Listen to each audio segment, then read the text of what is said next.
Teaching kids manners, it may not be in vogue, but it's always in style.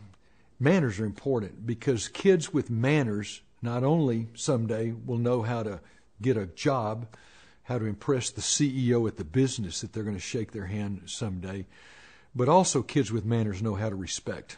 They know how to respect their teachers, they know how to respect their coaches, they know how to respect their mom and dad. I believe manners start in the earliest vocabulary that kids speak. The first word that we taught our kids was pa. Pa, pa, pa. Pa means please, and they can't say please, but they can say pa. And it can be fun, too. It's not like you have to run a military home, but saying pa and ta ta for thank you is important. Then kids know that they can't just have things just because they're demanding things, but if they have manners, learning to say please and thank you. And parents, I know if it's wearing you out teaching manners, it wore me out too. But now to watch my kids teaching their kids the same manners that we taught them, it's worth the pain. If I do something bad in front of my kids, they pick it up the first time. But teaching them to say please and teaching them to say thank you, teaching them to stand up when a lady walks the table. Now, folks, I'm from Texas, and if I'm getting in trouble for this, that's okay. Email somebody else. But standing up when a lady comes to the table, my daddy taught me that. I think honoring a woman is a lost art in this country, but it's not a lost art in our house, and I hope it's not a lost art in your house. Manners are important. But not only are the small manners important, the bigger manners are important. Let me talk to you about something really important.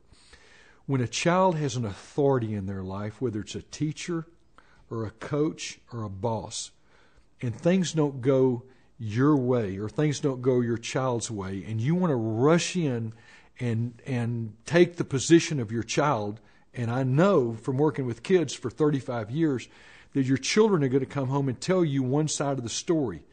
Well, you've got to stand with your child, but don't rush in and tell the coach he's wrong or tell the teacher he's wrong. If your kids get disciplined, and maybe the coach or teacher's not 100% correct, let life teach your kids lessons, even if they're difficult lessons. Manners are learned when you support those in authority in your kids' lives. And parents, I know that's hard to do. But I look back at my daddy who supported my teachers and coaches, and sometimes they were really wrong. Sometimes they were really right, but he always supported them. And so in my growing up years, from that example that my daddy showed, we learned manners. Mom was the manners person at the table, and boy, we used to get mad at her when she made us put the fork on the right, the knife on the left, the napkin on the left, the glass on the right side of the plate, etc. But I'm thankful today that she taught me those manners. Pulling the chair out when she comes to the table, opening the door for my wife, little things like that. Super important in my later years. We taught them to our kids, and now they're teaching them to their grandkids.